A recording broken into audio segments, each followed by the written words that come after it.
जय जिनेन्द्र। मैं जैनी धार्मिक पाठशाला में आप सभी का स्वागत करती हूँ।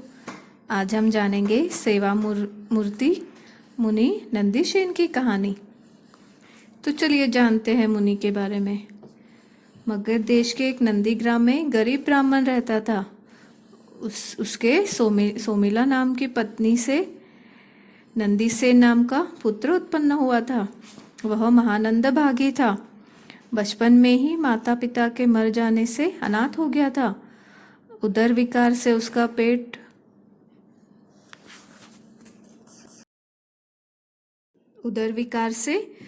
पेट बढ़ गया था और वह पूर्ण रूप से कुरूप हो गया था। स्वजनों ने उसका त्याग कर दिया था, किंतु उसके मामा ने अपने पास रख लिया था। उसकी 7 पुत्रियां थी। युवावस्था प्राप्त होने पर मामा ने कहा कि मैं तुझे एक पुत्री दूंगा। कन्या पाने के लोभ से वह मामा के घर के सभी काम करने लगा। पुत्रियों ने अपने पिता का वचन सुना तो सभी पुत्रियों ने नंदीसेन के प्रति घृणा करने लग गई। नंदीसेन चिंतामग्न हो गया। उसके मामा ने विश्वास दिलाया कि किसी और कन्या के साथ तेरा विवाह करा दूंगा, मगर नंदीसेन को विश्वास नहीं हुआ।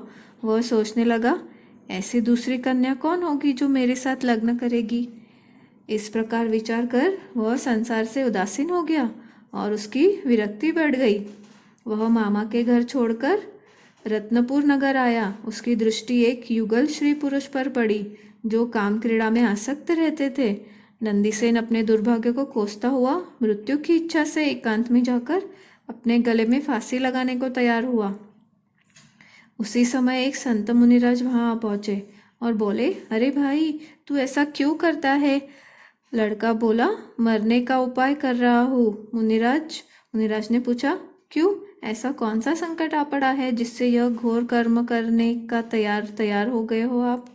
लड़का बोला, मैं बहुत दुखी हूँ। बचपन में ही मुझे अकेला छोड़कर मेरे माँ बाप चल बसे।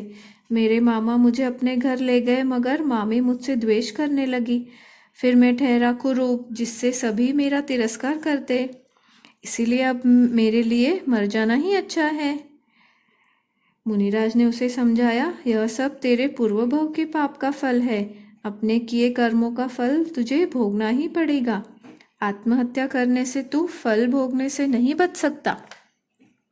अगर तू आत्महत्या कर लेगा तो आगे इससे भी भयंकर दुख तुझे सहन करने पड़ेंगे।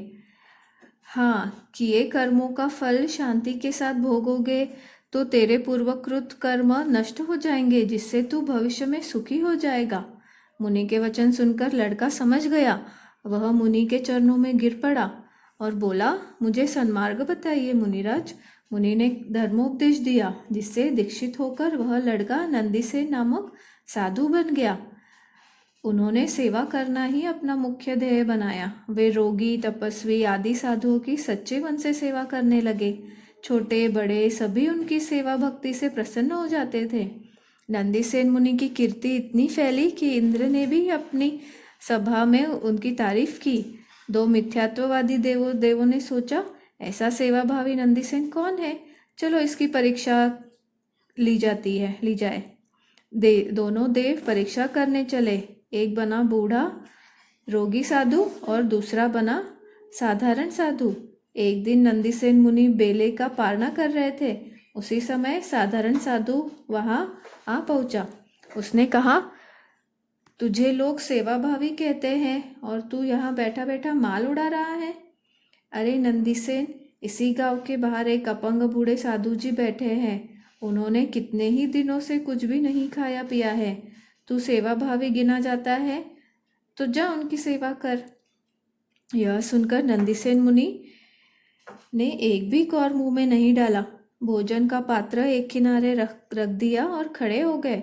8-10 दिन घरों में फिरकर अचित पानी लिया और गांव के बाहर पहुंचे।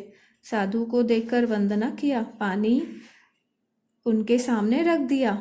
बूढ़ा साधु उछल पड़ा, कहने लगा, हाय, मैं कब से दुखी हो रहा हूँ। कब का संदेश भेजा है, तू अब आया है?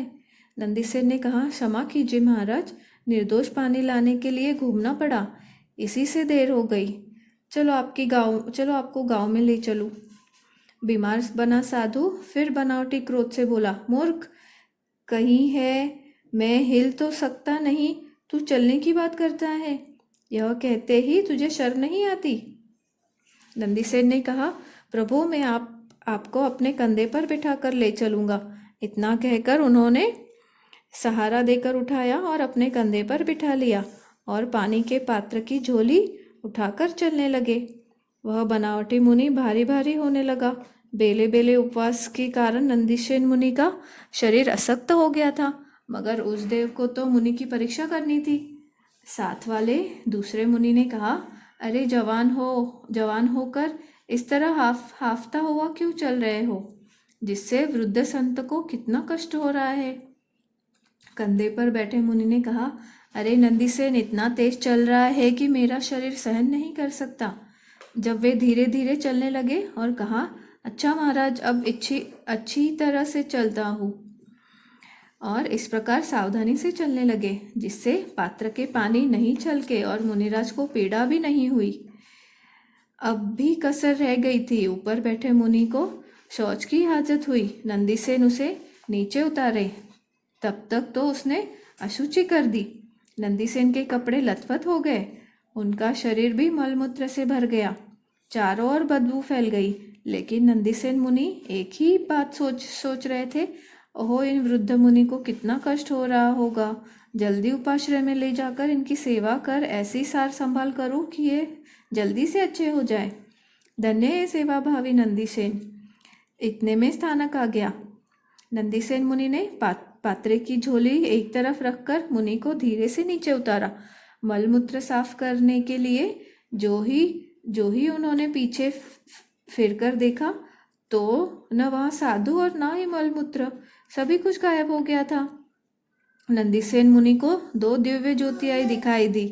दिव्यवाणी भी उन्होंने सुनाई दी। धन्य हो मुनिवर, आपकी सेवा अद्भुत है। आप सचमुच वैसे ही हैं जैसे कि हमने इंद्र महाराज से सुना है। हम आपकी परीक्षा लेने आए थे और हमें संतोष हुआ है। हमारे द्वारा कृत अपराध के लिए हमें क्षमा करें, आप कुछ मांग लीजिए। नंदीसेन मुनि ने कहा, वितराग धर्म से बढ़कर और क्या है जो मांगू? मुझे और कुछ नहीं मांगना है। मैंने अपने धर्म का पालन किया है, किसी पर उपकार नहीं किया है। दोनों देव वंदन नमस्कार कर खुशी खुशी स्वर्ग लौट गए। कहाँ आत्महत्या करने को तैयार हुआ लड़का और कहाँ सेवा मूर्ति नंदीसेन मुनि। धर्म के प्रताप से कितना बड़ा परिवर्तन हो गया। सेवा धर्म गहन बड़ा, अनुभव का यह बेन, सेवा से सिद्धि मिले देखो नंदीसेन। तो देखा नंदीसेन कहाँ महापाप करने जा रहा था और संत बन के जीवन सफल कर लिया। तो आज के लिए बस इतना ही। अगली पाठशाला में फिर मिलेंगे। तब तक धर्म ध्यान करें और धार्मिक पाठशाला से जुड़े रहे। जय जिनेंद्र।